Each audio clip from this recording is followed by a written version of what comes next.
Hey guys, it's Liam, and yeah, I know it's been quite a bit of time since the last Diamond King video, which was the Luigi's Mansion Diamond King video, which is a video I am so proud of, but I'm here to talk about another thing.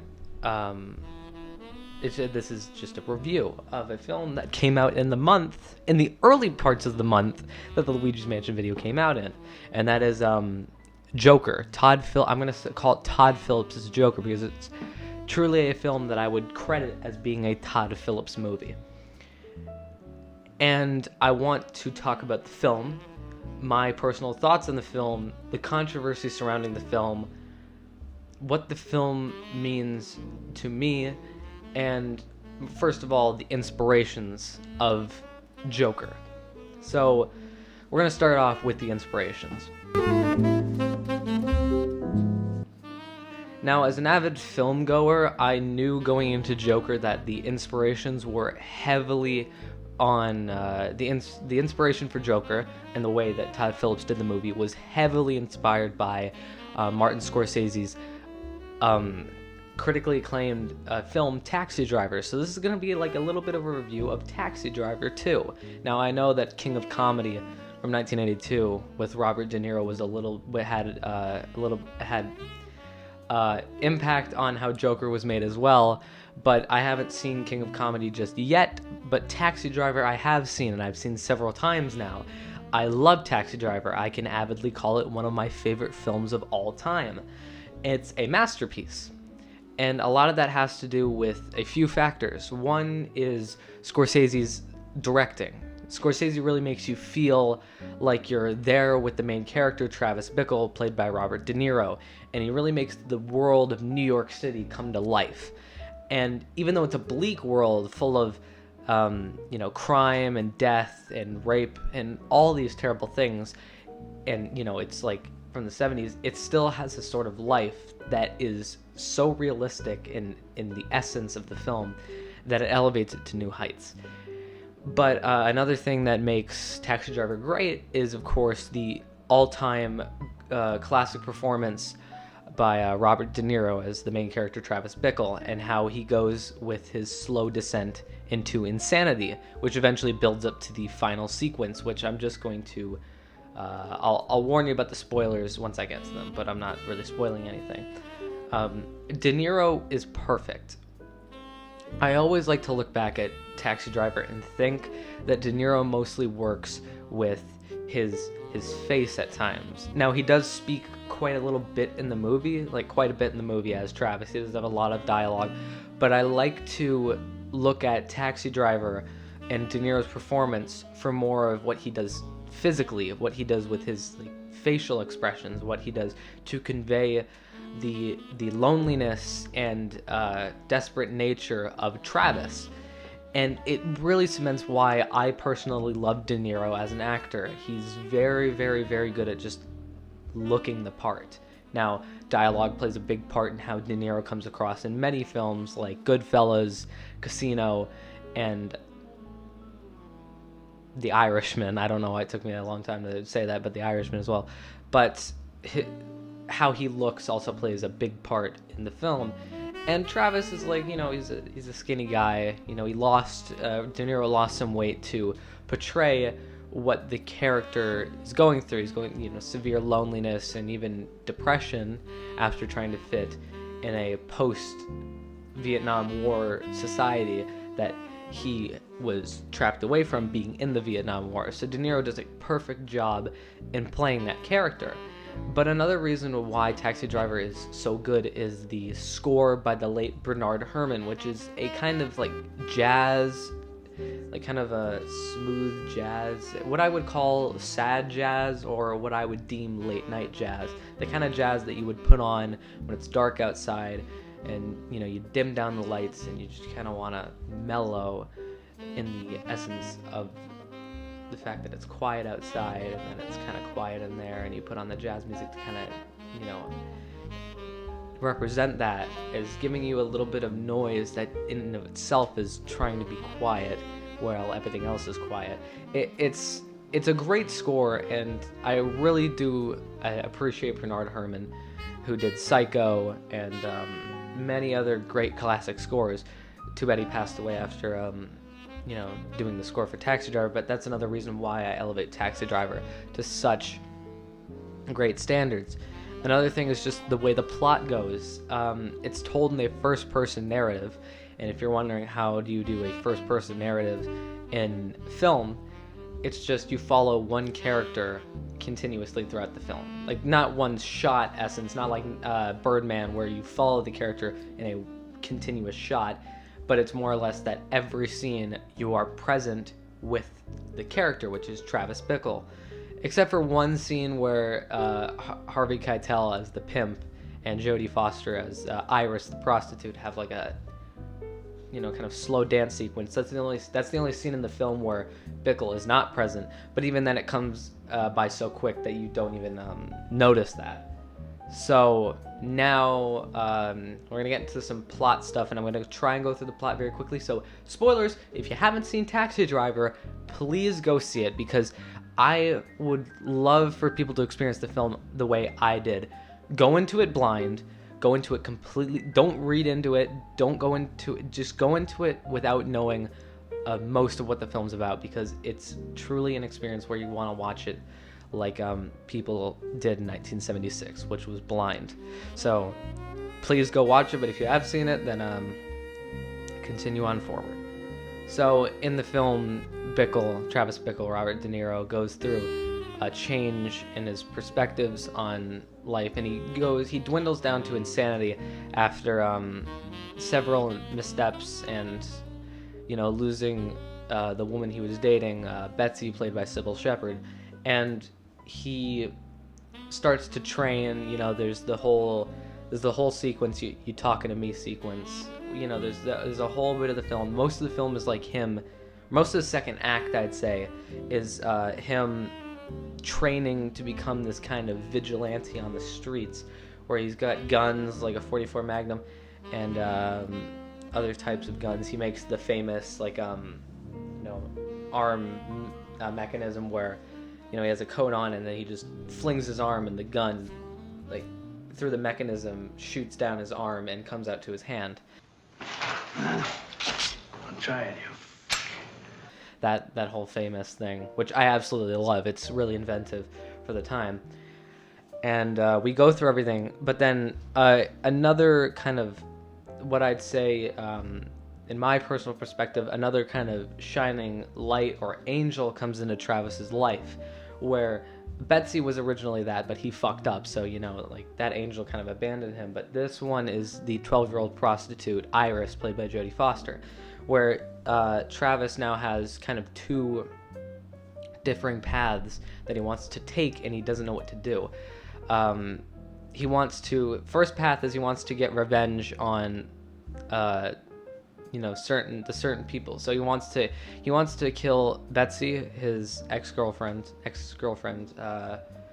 and the presidential candidate Charles Palantine.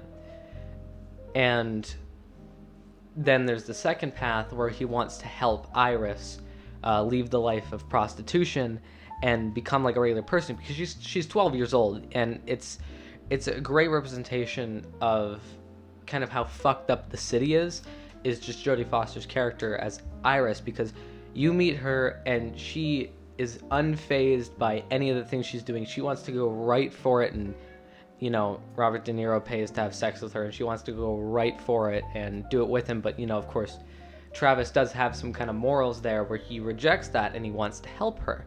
And you see through this character the kind of manipulation of Harvey Keitel's character, Sport. And I love Harvey Keitel. Reservoir Dogs, Pulp Fiction, a lot of his movies, he's great in them. But here, he's specifically great as kind of the cocky pimp, where, he does it, and, he has no remorse. He says he's able to kind of manipulate Jodie Foster by saying, I love you, it's you mean the world to me, I don't want anything to happen to you, but he's just, using her for money. So it's a great representation to show how shitty and terrible the city is. So eventually in the final act of the film, Travis goes through the major transformation, which comes in later with Joker, and I'll bring up Taxi Driver later when I start talking about Joker. He shaves his head to have a mohawk now, and he attempts to assassinate Charles Palantine. He fails the assassination attempt because obviously a presidential candidate is going to have some like fucking, really good guards. So he is spotted, but he escapes and doesn't assassinate Charles Palantine. So then he decides that later in the night he's going to save Iris. And this is one of the greatest finales in film, because with character study films, with psychological thrillers like Taxi Driver, it is really trying to be a slower film where they take you through like the life of a character. And the best parts are when these films have a great build up, where they have a great lead in to the final act, and how no matter how short the final bit may be, it's still impactful because of how much the buildup is. Now, Scorsese is a person who builds up his films perfectly. With The Irishman, the 3.5-hour film that I totally recommend that you see on Netflix as a film, not as a miniseries, I implore that you just watch it whole. He builds up a certain moment in that film for an hour, and it's so tense because you see the motions of the character in The Irishman, and I'm not trying to review The Irishman, I'm just trying to use an example to show how Scorsese builds up his films. So this moment is built up throughout most of the film, I'd say, and then when it happens, he goes in and he starts fucking killing Harvey Keitel, the pimp, Sport, and all the people that work for him. And it's so bloody and so perfectly placed out that when it happens, you're shocked at what's happening, but you're also applauding because he's killing these terrible people. And, Travis gets shot in the neck, and he gets shot in the shoulder. So, he takes some damage throughout all this, but he does kill all the people who are, prostituting Iris, eventually saving her. And then this leads into the ending, which is up for debate, but I'm just going to, quickly give my opinion on the ending. So Travis is labeled a hero for killing I'll call them pimps. I'll call them pimps now, all of them, for killing the pimps and saving Iris. And we get, a monologue, like letter from Iris's dad or parents or whatever you would say, but it's in the voice of the dad. And then we see how Travis is, back out. He's got a full head of hair, and now he's back in the taxi business. Now, many say that, many theorize that the whole last bit of him being called a hero and all this is just Travis having a dying dream before he essentially dies in the building where he shot all the pimps, because he gets shot in the neck, and usually you just fucking bleed out there, so and I do like that theory because it's a movie that you always got to think, Taxi Driver, it's being told from the perspective of Travis Bickle, so it's kind of a biased perspective. Oh, I hit the mic there. A biased perspective. So even though I personally like most of the time in Taxi Driver, I like Travis's character because of just how it can make you feel for him and how lonely he is. But if it was told from maybe the perspective of Betsy or even Iris, it may seem a little bit different. But personally, I don't think it's a dying dream. I think it actually did happen because of two things. One, the ending is essentially, he drives Betsy to a place in his cab, and then he leaves her there. And the ending, it shows that he kind of still has the paranoid, lonely kind of self, just through like a little scene where he looks in the rearview mirror, and he's being very sketchy, and hit the computer too in the last little bit.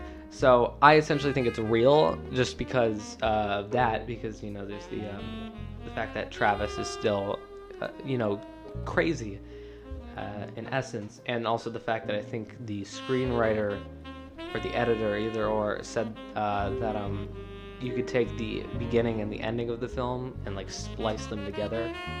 So like the beginning is like a lead off from the ending, and the ending is like a lead off from the beginning, something like that. But overall, Taxi Driver, perfect film. I recommend that you go watch it. Like if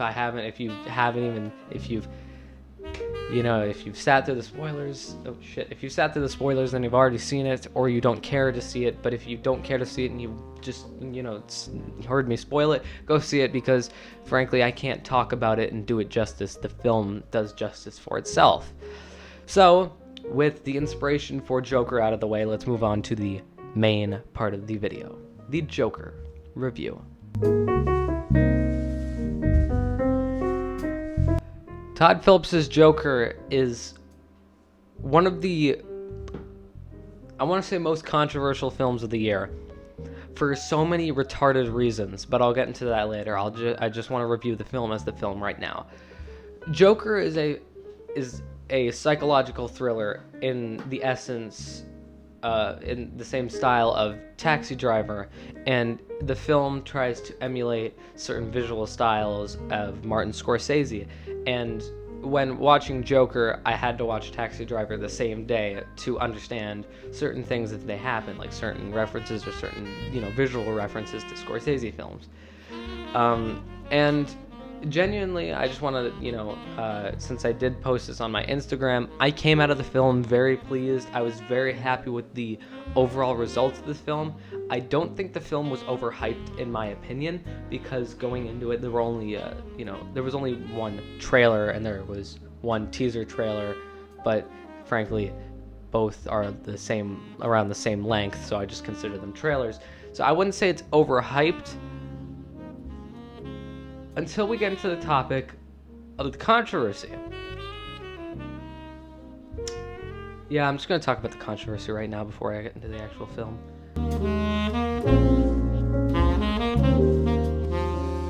Okay, I'm gonna graze over the controversy because it's just all bullshit anyways, because the film will not incite violence. Nothing violent happened. Frankly, the Joker became kind of like a peace symbol in many countries where, oppression is kind of a big thing. There was that one dude who was dressed up as the Joker, just, skateboarded to cross a fucking car. Fucking weird. But the media, before the film even came out, maybe a month or two, or even 3 months before the film came out, were lambasting the film for apparently inciting, going to incite violence, like incel violence, and it's going to be white power and all this shit. And here's the thing. Don't listen to these media outlets because here's the main fucking thing. They basically read the Wikipedia synopsis before seeing the actual film and then made baseless assumptions off of that premise. That is what these articles are. And they know that it's all bullshit, so they're just trying to get as many clicks and as many people to read their articles so they can make as much money. So when you actually put these articles at face value, it's saying that Joker's going to cause copycat murders and male white power or incel shit, it's all bullshit because it's not going to happen. This was such a big thing that I think I don't personally do this, but to the people who do, go to film premieres dressed in costumes, especially with superhero films that do that, they even had to ban fucking makeup and masks from any screening of the film. You were kicked out if you were wearing any of that shit because they thought that people were gonna fucking shoot it up. And this has to do in some part with the 2012 shooting at the theater that was playing The Dark Knight Rises. And this is going to be my main point in this argument. No one would be making a big fucking fuss about this movie and connect it to this shooting if it wasn't during The Dark Knight Rises. Now, obviously, the shooting was a tragedy, and I can't even believe that someone would even do that. But the thing is, there would be no connection between those, between the shooting and the Joker film if it wasn't during a fucking Batman movie. And the thing is, all these fucking media outlets were starting to say that the dude who did the shooting in 2012 called himself Joker and dressed up as the Joker, which is incredibly false, because that wasn't even the fucking case. The dude never claimed to be the fucking Joker.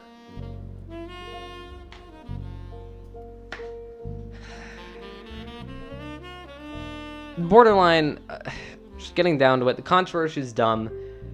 Do not listen to these people. If you genuinely think that this film is going to cause violence, get off the fucking internet and get away from specifically film and video games, because if you believe that, you are dense as fuck and really stupid.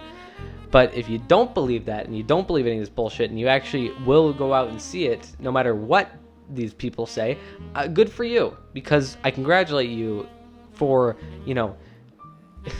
not being the only person to fucking ignore these people and just go see the film on the merits of being a film and having the brain to know that it's not going to cause violence.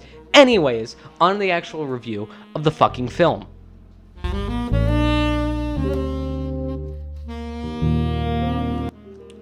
So Joker 2019 came out, and it made big fucking headlines because the film crushed it at the box office. It's the highest grossing R-rated movie. It's the most profitable comic book film of all time. And to those who would love to refute that and say Avengers Endgame is the most profitable comic book film of all time, I'm just going to bring up a little bit of statistics. Endgame cost around $300 to $400 million, making it one of the most expensive films of all time, and grossed over $3 billion, which a lot of profit. But here's the thing: Joker cost $55 to $75 million and made over $1.5 billion. So that's a lot more profit in essence compared to Endgame, just on the budget of making the film. You also got to bring into marketing and all that shit, but Joker is the most profitable comic book film. And it was great. I do want to address what I'm going to call the undermining of this film with lots of critics. Especially, I don't believe in Rotten Tomatoes as much, but it's got a 69 on Rotten Tomatoes, which is lower than Ghostbusters 2016, which, if I'm going to be honest, just proves that website is untrustworthy and bullshit.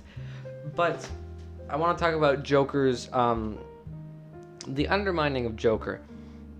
When you talk to certain people, you'll get different reactions. You'll get at least probably 3 reactions to Joker. 1, they didn't like the movie. 2, they loved the movie, as an example of me. And 3, it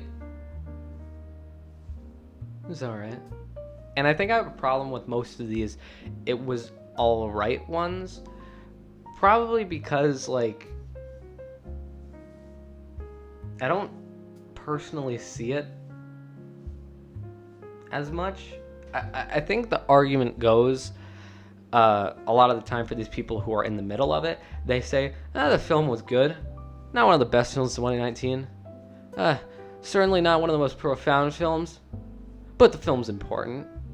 And I couldn't agree more. The film is heavily important, showing to big Hollywood studios that films that take a risk like Joker can make big fucking money. R-rated films like Joker can make big fucking money. And that's why I'm excited for films to come in the future that are R-rated and see them make big fucking money. But anyways, I love Joker, and I'm going to go into it a little bit in depth, and I'm going to talk about the significance of it to me. So Joker is about Arthur Fleck, played by Joaquin Phoenix. And it goes through his life, showing how he deals with his mental illness and how he deals with the world around him. Now, obviously, it's definitely like Taxi Driver. Arthur is like Travis, and he has a lot of the same story beats. And when I was in the theater, I was paying close attention to certain things that other people wouldn't pay close attention to. Because I correlated certain moments in the movie that were like certain turning points for the character of Arthur, which strengthened the film for me. So at a certain point in the film, I could tell where a gear in his head turned, and he was just about a little ways through his transformation from Arthur to the Joker. Spoilers, leave if you haven't seen the film, because I implore you that you see this in both Taxi Driver, so I don't want to spoil it for you. You've been warned. So the motions that really set off the film are when he shoots 3 assholes on a subway who are fucking assholes. These are the type of guys who I expect to walk up to a gay couple. I don't know why I'm making this about the LGBT thing, but I'm just making kind of an example. These are the type of people who would walk up to a gay couple who are minding their own business and then just start throwing fucking cans at them and be like, faggots, retards. But, I don't know why I made that correlation, but I'm sorry if I did. But they're assholes, so he shoots them with a gun that he's given by one of his clown friends. And,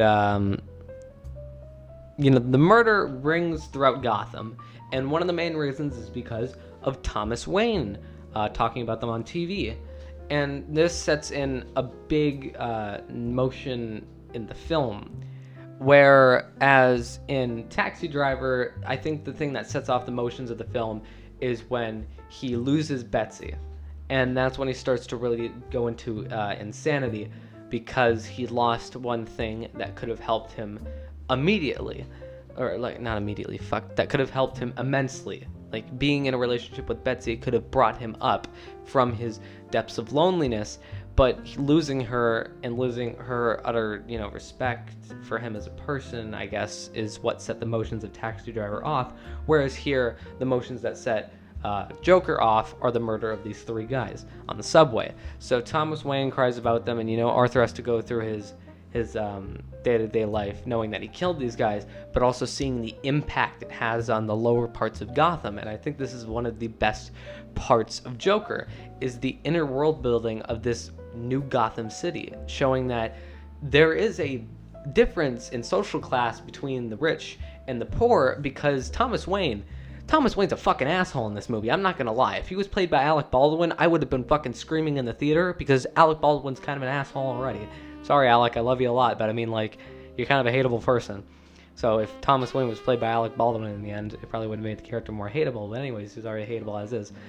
So Thomas Wayne is just a complete asshole, because he's an ass. There's they make the clear difference between the poor and the rich social classes in the film early on, and it's a big focal point of the film. But Thomas Wayne isn't just there for the class system, undertones. It's also there for a big story moment, which also plays into Arthur's character a lot. His mother is mentally ill, and it's revealed in letters that she writes to Thomas Wayne that Arthur is Thomas's son. And then she has a fucking stroke. It's great.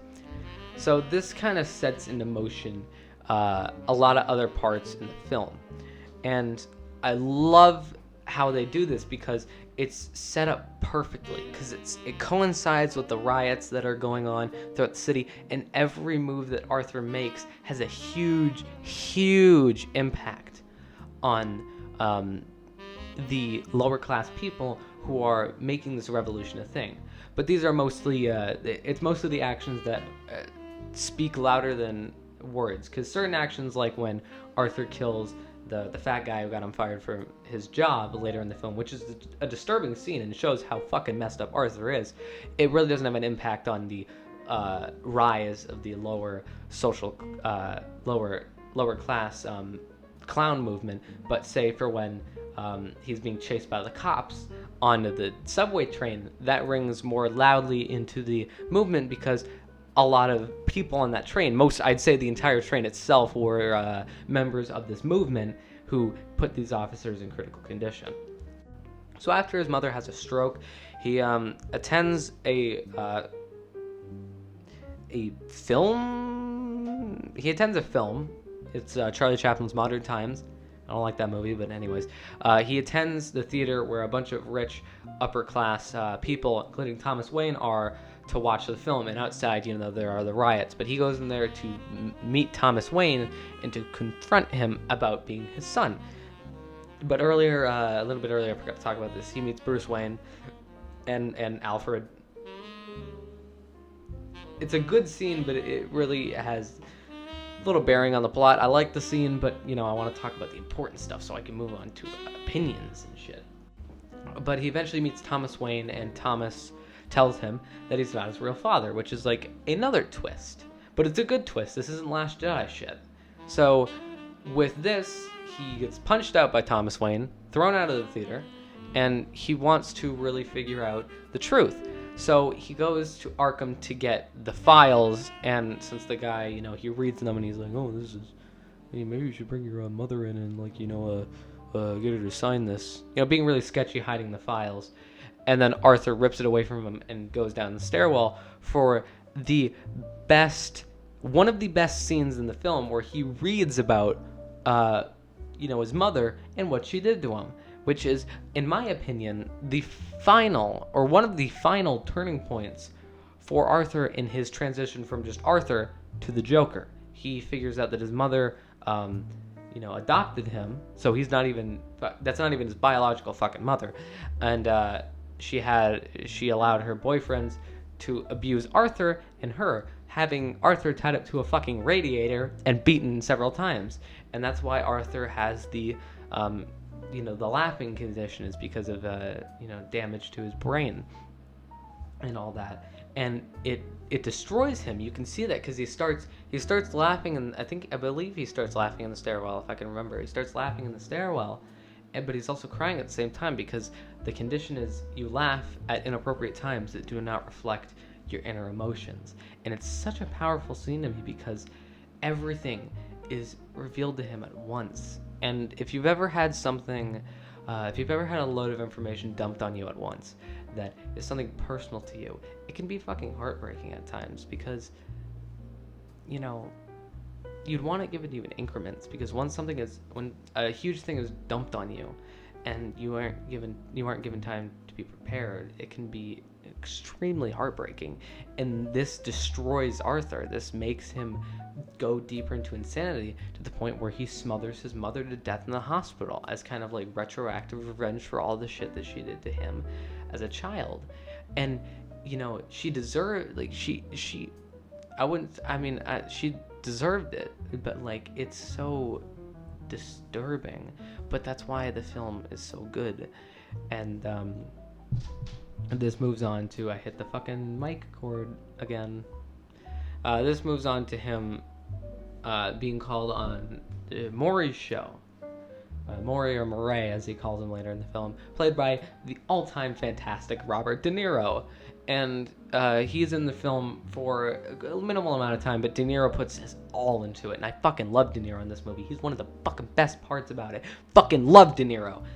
And, he's invited on the show because, Maury played his tape from the comedy club. And, he, I guess, just wants to kind of make fun of him. So Arthur is preparing for that when he's visited by his, fat guy he worked with, who he then kills violently and sadistically, and fucking Jesus Christ, it was a powerful scene. And he lets the midget guy go because it's funny. All I can think about the guy who played the midget in the fucking the door chain. It's great. And he eventually leaves in the full makeup, and this is where the transition happens, and he's in the Joker makeup, and then we get the fucking sweet dance scene to fucking Rock and Roll Part 2. Yeah, whatever. I ain't doing the full dance. Fuck you. I'm not near a staircase where I'd want to do that, but I'm probably gonna get copyright claim for the 5 seconds of the song I use. Love the dancing scene. It's a great scene to show. It's not only a memeable scene, of course, but it's a scene that truly shows that he's finally legitimately happy at a certain point. He had to go through all this heartache and shit. He's in the clown makeup and he's happy. He's dancing down the stairs. He's doing certain things he loves, like dancing. He's in the one thing he also loves, which being like a clown, making people laugh, and he just looks legitimately happy, and it's great. I love the scene. And then it transcends into the chase scene with the two police officers that then goes into the subway where they're all beaten after one of the cops shoots one of the clown protesters. And then he eventually makes it to Maury's show. And this is this is the place where Todd Phillips really, really builds this up for a long time, but you don't really notice it. It's not a noticeable build up until you really think about it, because he goes on the show and he confronts Murray. So Arthur goes on the show and he confronts Murray about being awful and being an asshole and all this shit. And I'll just basically retort it and put the scene up here, up here. Fuck! Hit the desk. What do you get? I don't think so. When you cross a mentally ill loner with a society that abandons him and treats him like trash, call the police. I tell you what you get. You get what you fucking deserve. So if you didn't get anything from that, he shoots Murray on show live TV. He shoots Robert De Niro, kills him live TV.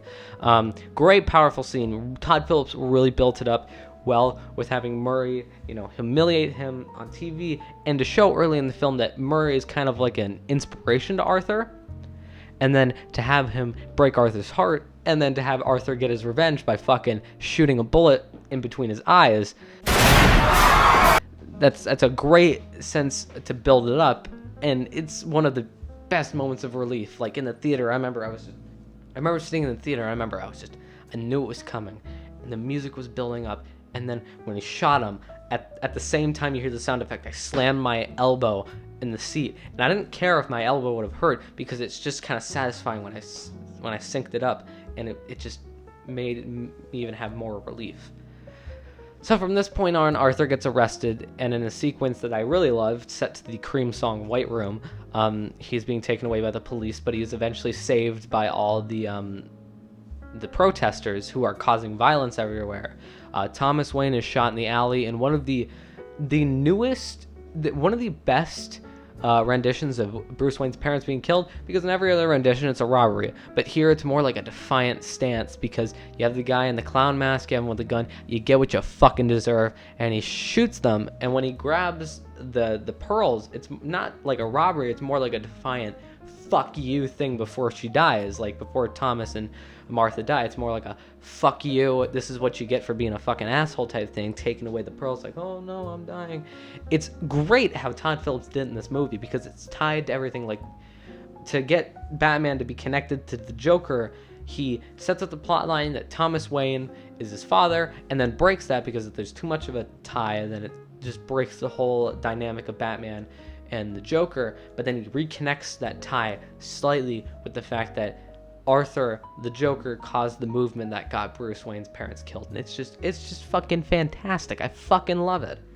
And then in the there's because he gets out of the police car, and then he smothers, like he makes a smile with the blood coming out of his face, and then at the end of the film he's in a mental hospital, and then he kills the psychiatrist there, and he's like dancing down the halls with like some really good music, and then the orderlies start chasing him, and it's the end of the movie. So Joker, my final definitive thoughts, thinking back on it. Shut up, Ollie. He's sticking his paw under the door. My cat's sticking his paw under the door. Here, wait, I'm gonna show him for the video. I don't know if I've ever showed him before, but this is Ollie. This is good old Ollie Quebec, one of the cats at here, rub your face against the mic. One of the cats at the one of the households I live in. He's a very good boy at times. I mean, he likes to meow a lot. He's kind of an attention whore, but you know what? I fucking love him. He's so fucking cute. Look at him. He's so fucking cute. But I'm filming an important review, so I'm gonna have to. Overall, I absolutely loved Joker as a film, as a comic book film, as a new film that tried something that isn't necessarily new, but hasn't been seen in film media for a long time. And I just loved it as a film about mental health. And overall, it's not a perfect film. I'm gonna both grade Taxi Driver and Joker right now. Taxi Driver is a 10 out of 10, perfect film in my opinion. Whereas Joker, I would see it as like an 8, 8.5 out of 10. Not as perfect as Taxi Driver, but nearly there if it just went a few steps ahead. Now I was going to talk about the transformation comparisons between Travis Bickle and Arthur Fleck, from Travis Bickle to Mohawk Travis Bickle, from Arthur Fleck to Joker. But we're running 42 minutes in, so I'm going to make that kind of like a separate video in the future. But I want to make that a separate video because I want to talk about why Joker means something to me specifically.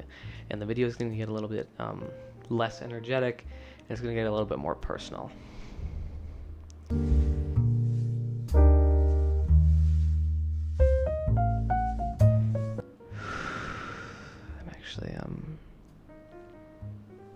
I'm actually really kind of scared to talk about this because I don't want to go too in depth, but I don't want to be too vague. I want to be and when I do this on like a public type of thing, I always think not a lot of people are watching me, because I'm not sure if most of my views are people I don't know or people I do know. So I could just be talking to people I do know, or I could be talking to a mix of people that I don't know or I do know. But either way, I want to talk about like what makes Taxi Driver and Joker so important to me, and why Joker specifically means so much to me in kind of like a modern sense. So over the past few months, I'm not going to disclose the actual amount of time yet. I don't even know if I'm going to disclose everything about this, but over the past few months, I've been dealing with mental health issues, and even I don't fully understand everything about it. But I've had to go through it all and really push myself to get to a place where I feel better. And we're still going there, but we're in I'd say maybe halfway through or even to the home stretch of it all. But these films mean a lot to me, and Joker means a lot to me because it portrays the dangers of neglecting help to mentally ill people, and the dangers of just shunning them away as damaged individuals. And it really shows why we need to help people like who deal with this stuff. And when I saw Joker, and this was all after its major success, it had already hit $1 billion, I remember turning to my friends and being like, I'm so glad that a film of this caliber, a film can achieve this much success with a message, with a strong message about helping the mentally ill. And one of the things that I think really affected me was the absolute opposite of what the media was trying to tell us. The media was saying that it was going to incite violence and more death, and copycat killings and incel killings after the film's release. I think one of the things that really made me happy was that I saw a lot of people saying that it actually made them want to help people who deal with this on a day-to-day basis, and it made me happy because it showed that the film had a important impact on bringing more of a vocal I don't know how to say it, but getting more of like a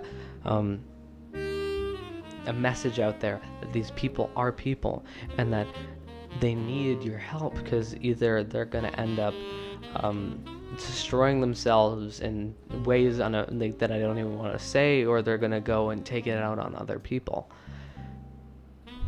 And it makes me really happy that a film can gain, that a film of Joker's size, because it's relatively a small film, and both the filmmaking aspect can be an artistic piece of work that makes a lot of money and shows Hollywood that these films can still achieve success and be like masterpieces.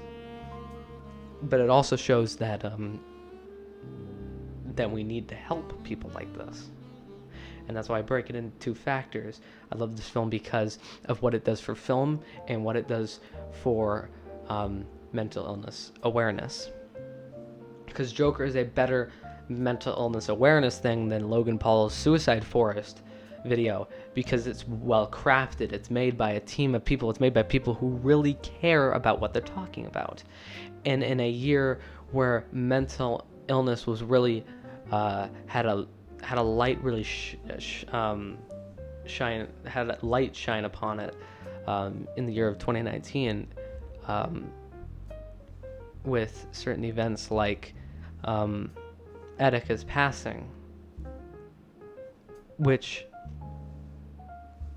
affected a lot of the community, and it affected me not only as a fan but as someone who, is going through mental problems. Because as someone who has that, there was always the fear that talking about it could have people say that you're just seeking attention, and that's why I've held back talking about it for so long, and why I'm taking my sweet ass time with talking about it right now and talking about why Joker and Taxi Driver and these films mean a lot to me.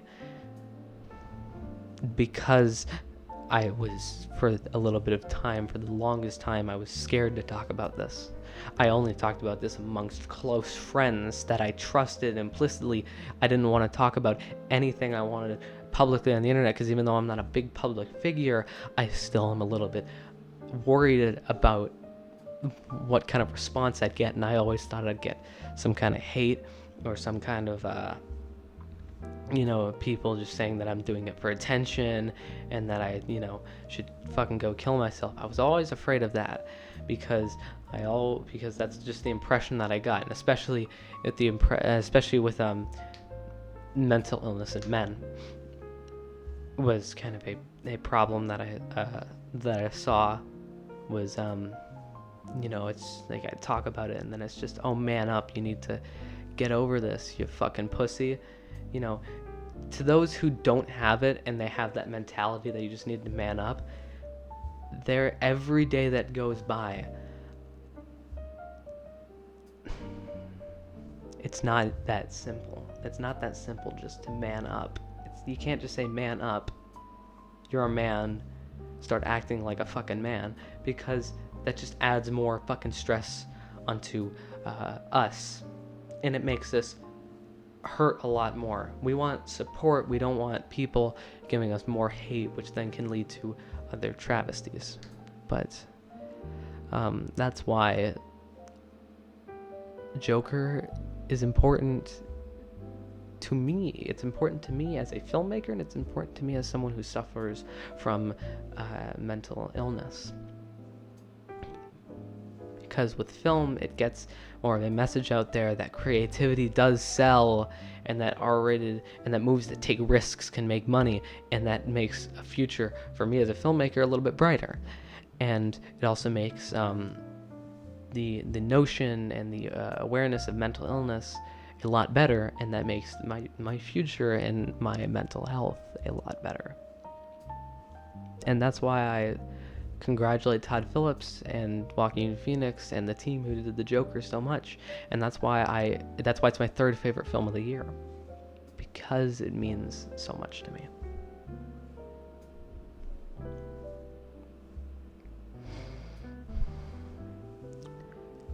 This last bit was a little bit hard to do, but I'm glad I kind of got it off my chest in a very, I guess, vague way, but I'm glad I could get it off my chest. So thank you guys so much for watching.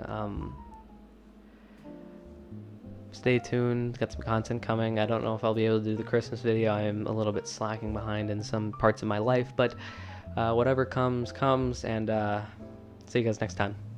Bye.